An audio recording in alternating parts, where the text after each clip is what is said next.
rencontre. Bonjour Nicolas Barret. Bonjour Marion. Directeur de la rédaction des Échos avec nous tous les matins dans ce journal. Ce rapport, il qualifie Flamanville d'échec pour EDF et pour toute la filière nucléaire. Oui, vous savez, ce rapport remis par Jean-Martin Folz, qui est l'ancien patron de PSA, a le très grand mérite de dresser un constat clinique des dérives de ce chantier et de cet échec qui tient en quelques chiffres sidérants.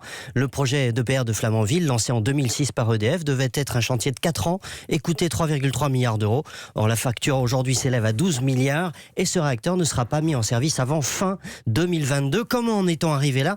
Eh bien, Jean-Martin Folz pointe les responsabilités des équipes d'EDF, une mauvaise organisation, des relations mal gérées avec les fournisseurs et difficiles avec Areva, c'est un euphémisme, et puis pour couronner le tout, je cite, une perte de compétences généralisée de la filière qui n'avait pas construit de réacteur depuis 16 ans. Mais du coup, Nicolas, est-ce que ça ne condamne pas cette technologie des EPR ? Alors non, et c'est l'autre point clé du rapport, c'est-à-dire que 2 EPR sont en service en Chine, et c'est la preuve, dit Jean-Martin Folz, de la pertinence du concept et du design de l'EPR.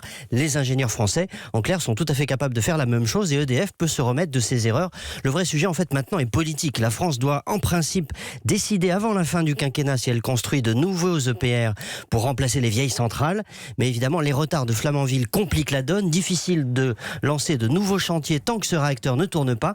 L'avenir de cette filière nucléaire française est plus que jamais suspendu à la bonne fin de ce chantier cauchemar pour EDF.